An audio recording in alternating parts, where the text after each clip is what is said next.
Hello students, कैसे हैं आप सभी। आई होप कि सभी खुश होंगे, हैप्पी होंगे। सर खुश कैसे, कोई खुशी कोई कारण नहीं होता। जस्ट स्माइल करो और शुरू हो जाओ। समझ रहे हो। तो I hope for the same to you. Almost all you are happy and your family should also happy. ठीक है। आई विश कि ऐसा सब कुछ हो और ऐसे ही सब खुश रहे। इन सभी खुशी खुशी की बातों के साथ खुशी खुशी से हम टॉपिक डिस्कस करने वाले थ्योरम्स का। और थ्योरम्स का टॉपिक डिस्कस करने से पहले मैं आपको जस्ट रिकॉल कराना चाहता हूँ कि लास्ट टाइम हमने क्या किया था। हमने पढ़ा था ऑपरेशन ऑन सेट्स के बारे में, और ऑपरेशन ऑन सेट्स के साथ साथ मैंने आपको वहाँ प्रॉपर्टीज़ भी डिस्कस की थी। और प्रॉपर्टीज़ डिस्कस करने के साथ साथ मैंने आपको एक लॉ और बताया था कॉम्प्लीमेंट में, that is A intersection B whole complement, that is A complement union B complement, this is called De Morgan's law. और साथ ही साथ ये भी बताया था कि बेटा इसको प्रूफ भी करेंगे। ओके। तो बच्चों, मैं चाहता तो आपको डायरेक्ट एक्सरसाइज करा सकता था, बट आपको ये थ्योरम्स भी करनी है, ध्यान से करना है। पता होना चाहिए कि 7 और 8 थ्योरम्स हैं, तो उसको कैसे हमें करना है, ध्यान से देखिएगा। ठीक है। तो उन थ्योरम्स को करने से पहले कुछ छोटी छोटी बातें हैं जिन पर आपको ध्यान देना है, क्योंकि ये थ्योरम्स आपको सीधी सी बात, प्रूफ आपको जो करना है आपके लिए बिल्कुल नया चीज़ है, बिल्कुल नई बात है ये। तो इसलिए आपको उसको तरीके से समझना है, तरीके से इसको हैंडल करना है। ठीक है। तो जस्ट हैव अ लुक कि कुछ छोटे छोटे पॉइंट्स हैं, कैसे उन्हें यूज़ किया जाता है। ठीक है। देखिए, सबसे पहले x belongs to A union B. x कोई एलिमेंट है, ठीक है, ए यूनियन बी के अंदर। सर एलिमेंट क्यों लिया आपने, चलो ये भी मैं आपको बता दूं। लास्ट में देख रहे हो बॉक्स में मैंने एक छोटा सा हेडिंग, इसको सबसे लास्ट में लिखा हुआ है, मुझे इसको सबसे पहले लिखना चाहिए था। आप देख रहे हैं यहाँ पे क्या लिखा हुआ कि a इक्वल टू बी, मतलब दो सेट इक्वल हैं। अगर दो सेट इक्वल हैं तो ये कैसे प्रूफ होगा कि अगर दो सेट इक्वल हैं। This is a main point of every theorem, कि whenever this is the starting of every theorem, whenever to you have to prove कि these two sets are equal. तो what you have to prove right now, you have to prove कि भैया वो एक दूसरे के subset होने चाहिए। Means A subset should be the subset of B and second one B is a subset of A। Equal to sign क्यों लगा रहा हूँ, क्योंकि यहाँ अननोन है। ओके। ये नहीं कैसे अक्सर सकते आप कि प्रॉपर सबसेट हो गया। ओके। तो इसलिए हम जस्ट कंसीडर क्या करते हैं, सबसेट ऑफ बी। ओके। जब नॉन होना तो उसमें कोई दिक्कत नहीं आती। तो यहाँ पर क्या लेना है, आपको लेकर चलना है कि A subset of B, equal to का साइन बार बार नहीं बोलूंगा, कंसीडर करना। और दूसरा बी सबसेट ऑफ ए। इसका मतलब ये दो सेट ए और बी है, इक्वल कब होंगे, जब एक दूसरे सबसेट होंगे। तो this condition will apply on every theorem whenever. अब यहाँ पर ए और बी सिंगल सिंगल सेट थे, बड़े बड़े सेट आ जाए कि इस बड़े वाले सेट को इक्वल टू प्रूव करो, इस बड़े वाले सेट को, ये जो बड़े वाला है, आई मीन टू से कि यहाँ पर इस सेट को क्या करना है, फिर इक्वल प्रूफ करने के लिए यू हैव टू प्रूव कि भाई ये इसका सबसेट होना चाहिए और ये वाला इसका सबसेट होना चाहिए। मैं आपको एक खुशी की बात बताऊं, आपको ना एक ही पार्ट करने की जरूरत है, दूसरा तो उसका रिवर्स होता है। बिल्कुल बेहद आसान है, देखना आप मेरी इस बात को, समझना कि मैं क्या कर रहा था। ठीक है। उसके लिए पता चला ना कि इक्वल सेट की कंडीशन क्या है, कि they should be subset of each other. तो this was the first one condition you have to write down, but I have written here only last time. Okay. कभी याद आए तो लिख दिया। अब सबसेट जब प्रूफ करना होता है यार, तो सीधी सी बात है, क्या लेके चलते हो कि सबसेट की कंडीशन क्या होती है कि every element of this set should be the every element of this, है ना। मतलब ये सेट के सभी एलिमेंट इस सेट में होने चाहिए। अब यहाँ पर जो हम प्रूफ करने वाले थ्योरम में, हमें तो पता ही नहीं है ना कौन कितने सेट है, कितने एलिमेंट है एक सेट में। इसीलिए क्या करते हैं पता है, सीधा सा अननोन एलिमेंट लेके चलते हैं। मान लिया कि ये एलिमेंट इस सेट में है, तो प्रूफ करने शुरू कर देंगे कि ये एलिमेंट उस सेट में भी होगा, तो ये प्रूफ हो जाएगा कि हाँ ये इसका सबसेट है। समझ रहे हो ना। ए सबसेट को बी प्रूफ करना है तो क्या करना पड़ेगा, एक्स लेना पड़ेगा ए में और किस में शो करना पड़ेगा, बी में, तब जाके बात मानी जाएगी कि हाँ ए सबसेट बी है। ठीक है। तो ये कैसे बात प्रूफ होगी, यहाँ पे परेशान मत होइएगा कि सर यहाँ पर एक्स ए लिया आपने, बी में कैसे दिखाया। मैं आपको एक तरीका बता रहा हूँ भाई। ओके। अननोन की कंडीशन से वो सेट टू सेट वेरी करेगा, बदलेगा। ओके। तो पैनिक नहीं होना है, ध्यान से समझना है। तो सारा शब्दों का खेल है, words problems are there, just you have to just focus on the words and proceed. Okay. तो पहला पॉइंट मैं शुरू करने जा रहा हूँ, देखिए क्या लिखा हुआ है। किसी भी अननोन एलिमेंट को किसी सेट से लेना, यहाँ सेट तो क्या है, ए यूनियन बी है। तो जब ये इसके अंदर एंट्री करेगा तो वर्ड्स क्या कहते हैं, ऑफकोर्स ए के पास अलग जाएगा, बी के पास अलग, तो अलग अलग जब जाएगा कुछ रूल्स हैं वो फॉलो करने हैं उसको। क्या कि x belongs to A, okay, union का मतलब और होता है, यूनियन नहीं लिखना है, और लिखना है। एक्स बिलोंग्स टू बी, छोटी छोटी बातें हैं। यूनियन के केस में और लगता है। इंटरसेक्शन का केस, इंटरसेक्शन में क्या लगता है, x belongs to A, intersection का मतलब and x belongs to B. ठीक है, एंट्री हुए। ये कुछ बातें हैं, इनका यूज कैसे होगा देखिएगा आप आगे, बट ये बातें आपको याद रखनी है।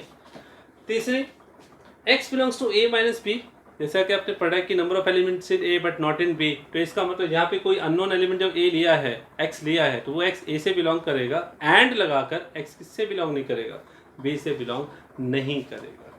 ठीक है, ऐसे ही अगर मैं b माइनस ए बोलूँगा तो उसमें क्या बोलोगे आप कि sir x belongs to b and x not belongs to a, does not belongs to a, तो डज नॉट का साइन लग जाएगा। उसके बाद x belongs to a complement है, मान लीजिए कॉम्प्लीमेंट याद है ना, किसी सेट का कॉम्प्लीमेंट क्या होता है, यूनिवर्सल में से उस सेट के एलिमेंट्स को एक्सपेल कर दिया, बाकी बचा कॉम्प्लीमेंट। तो यार सीधा सा पॉइंट है यार कि जब x a के कॉम्प्लीमेंट से बिलोंग कर रहा है तो ऑफकोर्स x से किससे बिलोंग नहीं करेगा, a से। सर ऐसा कर ही क्यों रहे हो, क्योंकि कई कंडीशन में ऐसे आने वाला है कि अगर कॉम्प्लीमेंट से नहीं कर रहा तो किससे कर रहा है, तो इसको कॉम्प्लीमेंट हटा दीजिए, उससे नहीं करेगा। अगर कॉम्प्लीमेंट से बिलोंग कर रहा है तो किससे नहीं करेगा, तो यार उसको उसके सेट से नहीं करेगा ना जिसका कॉम्प्लीमेंट किया है। ए का कॉम्प्लीमेंट किया तो ए से बिलोंग कर रहा है, ए के कॉम्प्लीमेंट से बिलोंग कर रहा है, तो किससे नहीं करेगा, ए से। सेम रिवर्स कंडीशन, अगर कोई एलिमेंट्स ए से बिलोंग करे तो किससे नहीं करेगा, उसके कॉम्प्लीमेंट से। ये छोटी छोटी बातें हैं, यूजेज अगर आप थ्योरम करोगे ना उसमें आपको और क्लियर होता चला जाएगा। ठीक है, और लास्ट वन मैं आपको सबसे पहले डिस्कस कर ही चुका हूँ कि टू सेट्स इक्वल कब होते हैं, जब वो एक दूसरे के सबसेट। ठीक है, तो ये छोटी छोटी बातें हैं जिसके बारे में आपको पढ़ना है, ध्यान से समझना है। ठीक है, तो let's have a look our first theorem, that is De Morgan laws. ठीक है, let's have a look. Okay, तो स्टूडेंट्स ध्यान दीजिए सभी, डी मॉर्गन लॉज हमने पढ़ा है, क्या है, that is the first one part is this, A union B whole complement is equal to a complement intersection b complement, and the second one is a intersection b whole complement, that is equal to a complement union b complement. Done.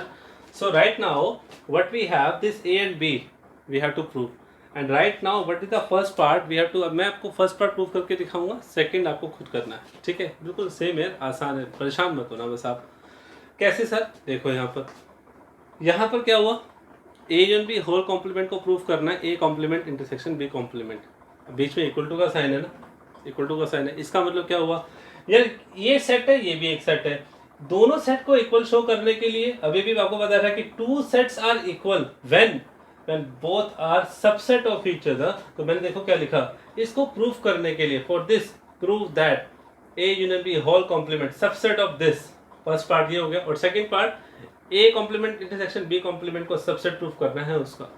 तो आपको इस एक theorem को, इस एक part को दो part में डिवाइड करना है, मीन्स इसके देख लीजिए आप, फर्स्ट भी प्रूफ करना है, सेकंड भी प्रूफ करना है। तो जब ऐसे जब सबसेट प्रूफ करना हो ना एक दूसरे को, तो आपको मैं पहले बता देता हूँ, पहला आप कर लो, दूसरा उसका बिल्कुल रिवर्स होने वाला है।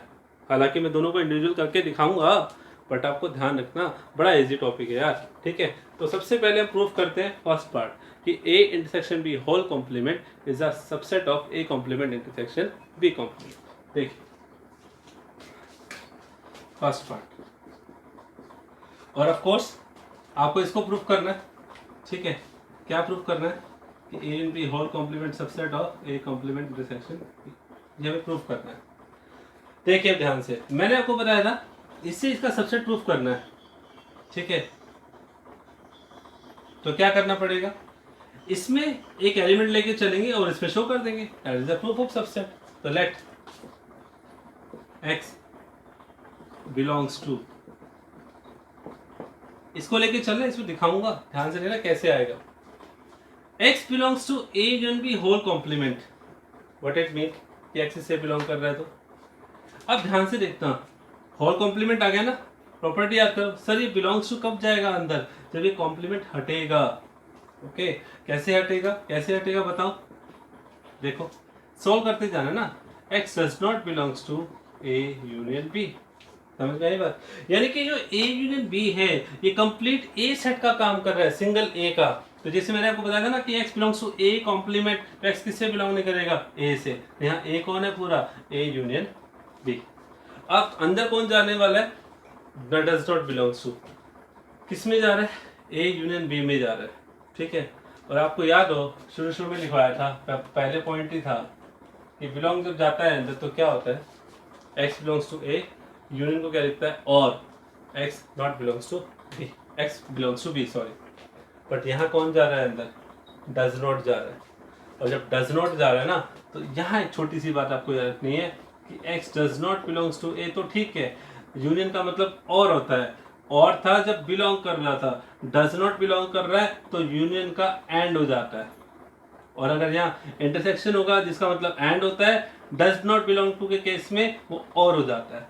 ठीक है, यहाँ जब डज नॉट बिलोंग टू अंदर जा रहा है, ए के पास भी जा रहा है, x does not belong to A and x does not belongs to B, and लग जाता है।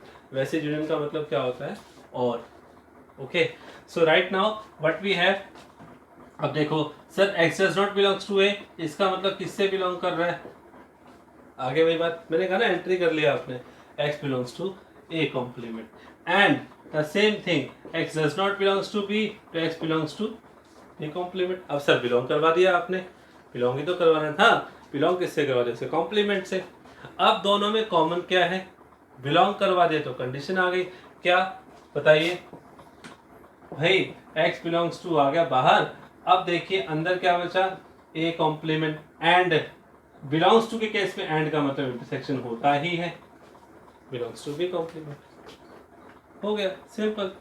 x belongs to a complement and x belongs to b complement, x belongs to बाहर आ गया, और बिलोंग्स के केस में एंड का मतलब इंटरसेक्शन ही होता है। अब किससे बिलोंग कर रहा है, a complement intersection b complement. और आप देख लीजिए ध्यान से, बिल्कुल ध्यान से देखो ना, किसके अंदर लेके चला था, a यूनियन b के अंदर, किसके अंदर आ गया, a complement intersection b complement, आ तो गया, प्रूफ तो हो गया। क्या प्रूफ हो गया कि हाँ कि A यूनियन B सबसेट है किसका, A कॉम्प्लीमेंट इंटरसेक्शन, प्रूफ हो गया, दैट इज प्रूफ।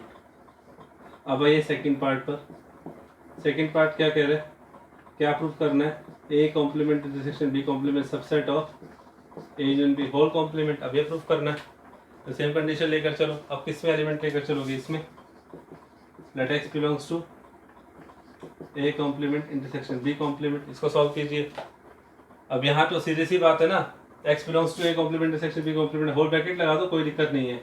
अब क्योंकि बिलोंग्स टू का केस है यार, सीधी सी बात है, तो वो तो सीधा सीधा जाएगा, कोई दिक्कत नहीं है उसको।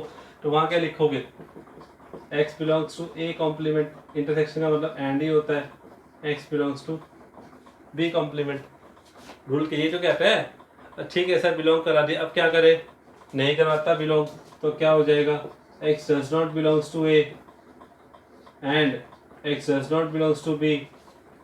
इसमें क्या हुआ, अब does not क्यों कर दिया सर आपने, कंडीशन तो लेके आनी ना A B की। अब x does not कॉमन आएगा, जब x does not बाहर आएगा तब क्या बनेगा, A and का क्या हो जाएगा, और बताया था ना, अब x does not बाहर कॉमन लेना है तो अंदर क्या बचेगा, A and का मतलब इंटरसेक्शन होता है, लेकिन डज नॉट के केस में क्या होता है, यूनियन। तो इसका मतलब x does not belongs to a union b, तो x किससे बिलोंग कर रहा है, a यूनियन b के होल कॉम्प्लीमेंट से। ठीक है, ओके, तो व्हाट इट मीन, किस में लेकर चले थे, इसमें आ गया, इसमें तो कंडीशन क्या कह रही है, a complement intersection b complement subset of a union b whole complement. तो ये तो आ गया आपका फर्स्ट पार्ट, ये हो गया आपका सेकेंड। ठीक है, तो लास्ट में आप क्या लिखोगे पता है, मैं यहाँ लिख देता हूँ, क्या, y1 and 2 a union b whole complement is equal to a complement, hence okay, ये प्रूफ हो गया, सिंपल। समझ में आया, ये चीज़ आपके लिए बिल्कुल नई है, इसलिए मैंने बेसिक चीज़ें पहले आपको बताई कि कैसे एक सेट को दूसरे सेट के इक्वल दिखाते हैं, जब एक दूसरे के सबसेट हो जाते हैं। वो इसको इसका सबसेट शो किया, इसे इसका सबसेट शो किया, डन। उसके बाद आपने देखा जब उसको सबसेट प्रूफ करने लगे तो एलिमेंट्स लिया कोई भी, let x belongs to this one, left hand side देख रहे हो ना, फर्स्ट और सेकंड पार्ट बनाया, तो फर्स्ट पार्ट में देख रहे हो आप, फर्स्ट पार्ट में कैसे लिया, बिलोंग कर रहा था, बिलोंग कॉम्प्लीमेंट से बिलोंग कर रहा था, तो किससे नहीं करेगा, इसके यूनियन से बिलोंग नहीं करेगा, पूरा एलिमेंट है मेरा, कॉम्प्लीमेंट हटाते हो तो किससे भी करेगा, कॉम्प्लीमेंट हटाते डज नॉट आ जाएगा, डज नॉट आ गया। अब जब डज नॉट के अंदर एंट्री होगी, तो ये एग्जांपल आपके सामने जब बिलोंग्स की एंट्री हो रही थी तब क्या था, यूनियन का मतलब और हो रहा था, अब डज नॉट की एंट्री हो रही है तो यूनियन का मतलब यहाँ पर क्या है, एंड। सेम विथ अगर यहाँ पर इंटरसेक्शन हुआ और डज नॉट की एंट्री हुई तो वहाँ पर इंटरसेक्शन का मतलब तो एंड होता है, बट वहाँ पर कंडीशन क्या हो जाएगी, और की कंडीशन हो जाएगी, ठीक है।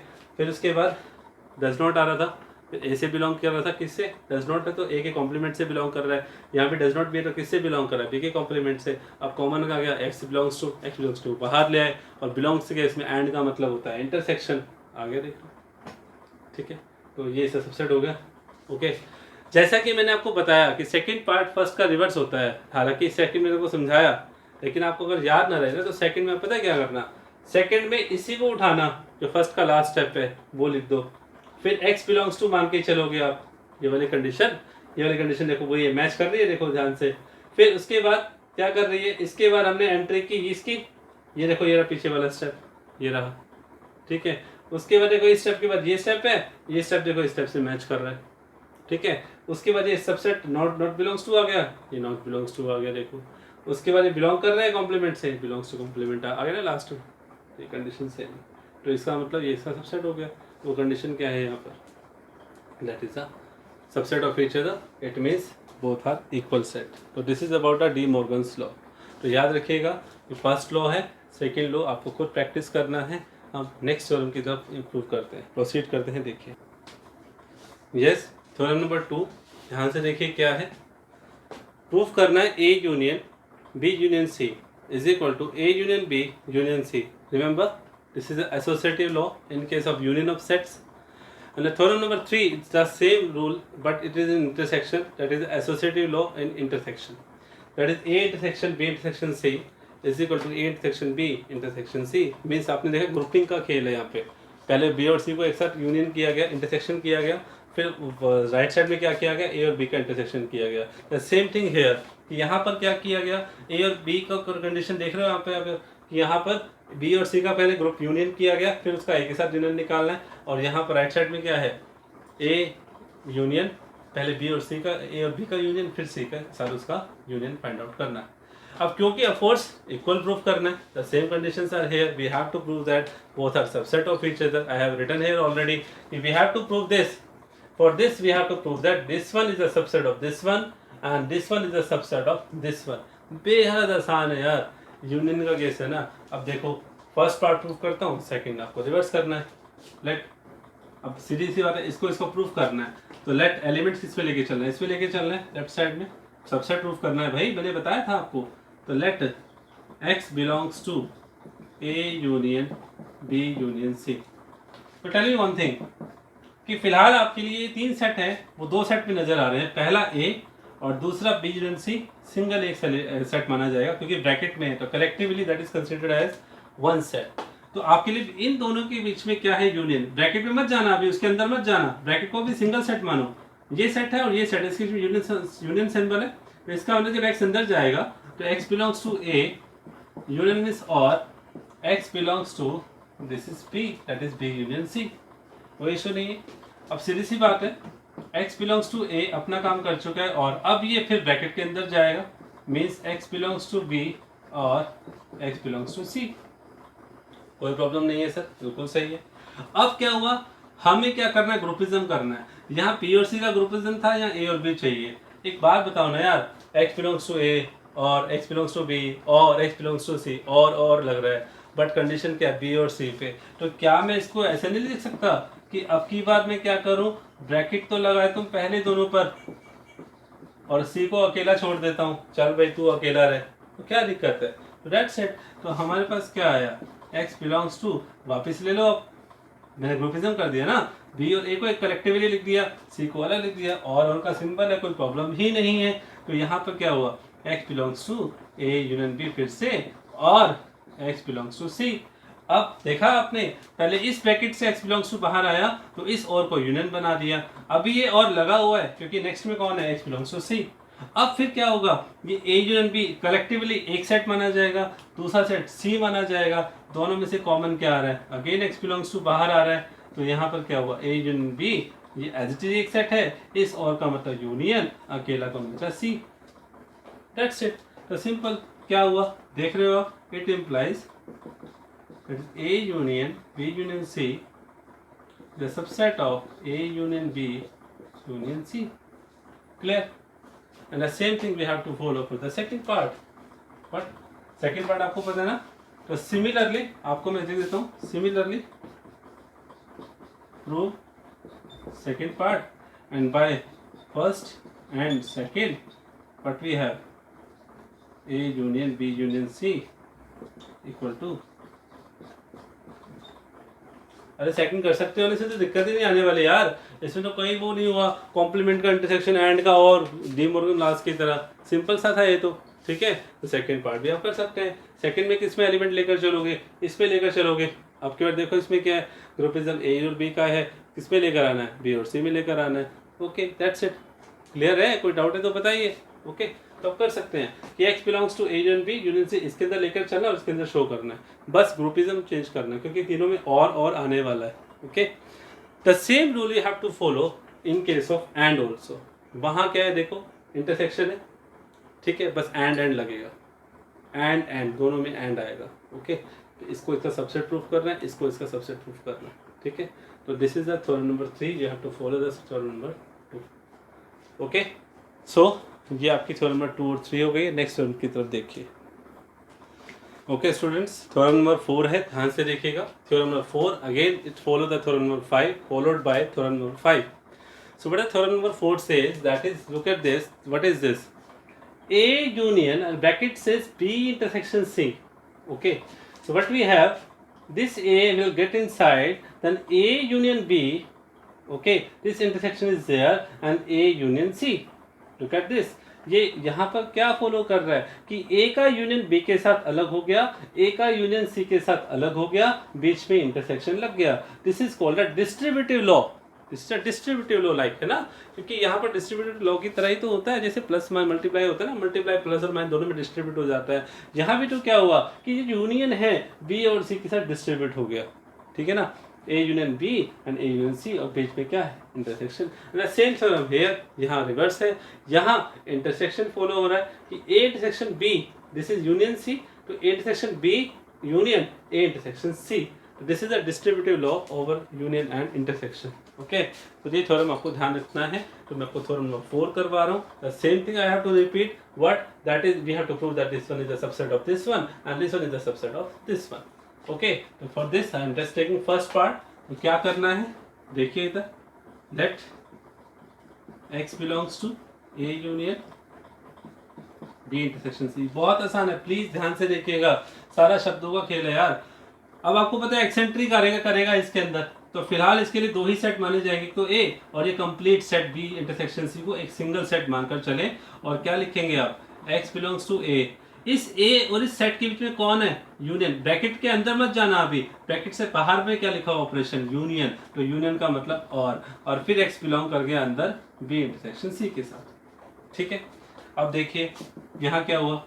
x बिलोंग्स टू ए और x बिलोंग्स टू जब अंदर जाएगा, x बिलोंग्स टू b, यहाँ इंटरसेक्शन है तो ऑफ कोर्स बिलोंग की कंडीशन में इंटरसेक्शन एंड ही रहता है. x belongs to c. Done. अब देखिए यहाँ अलग अलग क्या है, बाहर और है, अंदर एंड है. तो ये जो अब देखो और आ गया, वी हैव टू डिस्ट्रीब्यूट कि x बिलोंग्स टू a और x बिलोंग्स टू b. ये डिस्ट्रीब्यूट हो गया इसके साथ अलग, बीच में है एंड. ये फिर से डिस्ट्रीब्यूट हो गया c के साथ कि x बिलोंग्स टू a और x belongs to c. Simple as that. तो क्या मिला हमें देख सकते हो आप. फिर से ब्रैकेट और 2 ब्रैकेट मिल गए ना. देखो x बिलोंग्स टू ए और था, b के साथ अलग गया. x बिलोंग्स टू और किसके साथ? c के साथ अलग गया क्योंकि बीच में एंड था. पीछे डिस्ट्रीब्यूट एसोसिएटिव लॉ पढ़ा था, यहाँ और था, तो इसलिए ग्रुपिज्म आसानी से हो गया. यहाँ एंड है इसलिए डिस्ट्रीब्यूट होना पड़ा उसे. ठीक है, right now just take it common. What you have? x belongs to a is common. x belongs to common, that is a union b. This is and again x belongs to common a union c, and again x belongs to common from whole part, that we have x belongs to, that is a union b. This and become intersection and that is a union c. Clear? So what we have again, we are taking this and get this. It means this one a union b intersection c. This one is a subset of this one, subset of a union b intersection A union C. Okay, this was the first part. Second part भी देख लीजिए। आप कहोगे sir हमेशा आप कह रहे second आप ही करो, तो सेकंड देख लीजिए। इसका सेकंड क्या है, सेकंड पार्ट क्या है, A intersection B union A intersection C subset proof करना है, A union B intersection C. ठीक है, oh sorry, A union B intersection A union C. Okay, so just take an element, let x belongs to A union B intersection A union C. Again this x get inside, जब वो अंदर जाएगा तो क्या होगा, सीधी सी बात है यार। उसके लिए सिंगल सेट है, ये भी सिंगल सेट है, बीच में कौन है, इंटरसेक्शन है। x belongs to first set से अलग करेगा, इंटरसेक्शन का मतलब एंड होता है। x belongs to second set से भी करेगा। प्लीज ये गलती मत करना कि कभी x की सीधी एंट्री करा दो a के साथ और b के साथ, नहीं, पहले सेट टू सेट काउंट करो कि this is a single set, बीच में कौन है, इंटरसेक्शन है। तो x belongs to first set, intersection means and, x belongs to second set, that is a union c। Okay, and right now just get inside, अब कर लो आप, अब कोई मना नहीं है। x बिलोंग्स टू a और x belongs to b and x belongs to a और x बिलोंग्स टू c। अब वहां भी एक कॉमन लेना है। अब देखो दोनों ब्रैकेट्स में क्या कॉमन आ रहा है, दोनों ब्रैकेट्स में x बिलोंग्स टू a और x बिलोंग्स टू a और कॉमन आ रहा है, तो ले लीजिए। ये सिंपल से कहने का मतलब है कॉमन आ रहा है, x बिलोंग्स टू a और x बिलोंग्स टू a और कॉमन आ रहा है, तो क्या बचा, x belongs to b and x belongs to c। तो देख लीजिए x बिलोंग्स टू a चल रहा है और चल रहा है, ये क्या बन गया, अब देखो ब्रैकेट से बाहर लाना है इसको, x belongs to B and x belongs to C, x belongs to B intersection C. Okay, x belongs to B intersection C. So right now overall common आ गया x belongs to, and what we have A और का मतलब union, on that we have B intersection C. तो देख लीजिए क्या हुआ कि A union B intersection A union C, subset of A union B intersection C.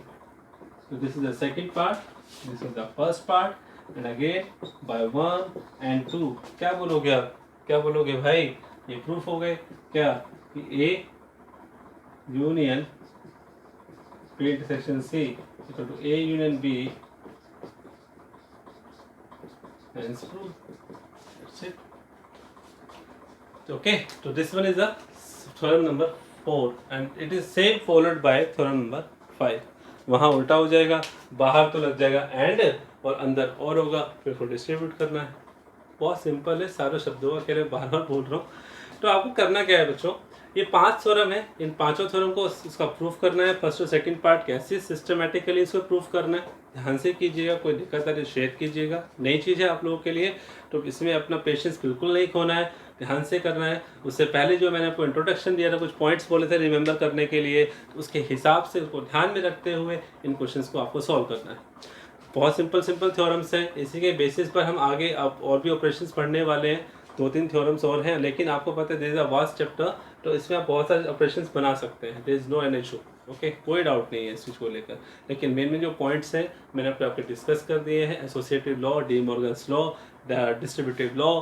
अब आगे हम जो पढ़ने वाले हैं, डिफरेंस के बारे में पढ़ने वाले हैं, सिमेट्रिक डिफरेंस की थ्योरम्स करने वाले हैं। तो नेक्स्ट मीटिंग में मैं आपके साथ 2-3 थ्योरम्स और शेयर करूंगा और साथ ही साथ इसके क्वेश्चंस भी डिस्कस किए जाएंगे। ठीक है, तो ये था हमारा ऑलमोस्ट ऑपरेशन ऑन सेट्स के बारे में, उसकी प्रॉब्लम्स विद उसकी थ्योरम्स हम और डिस्कस करेंगे। और साथ ही साथ उसके बाद जो लास्ट टॉपिक रहेगा, वर्ड्स प्रॉब्लम रहेंगी related to all the conditions we have done, related to the union operation, intersection operation and your difference operation and your complement too. Okay, तो प्लीज़ ध्यान रखिएगा, तरीके से पढ़ना है आप सभी को, विद इन टच रहिएगा, इसमें बिल्कुल भी आपको गैप नहीं देना है, तरीके से पढ़िएगा। Okay, so just do enjoy और तरीके से पढ़ना है यार प्लीज़। ठीक है, do enjoy, have a nice day, thank you, bye bye, tata, see you in the next meeting.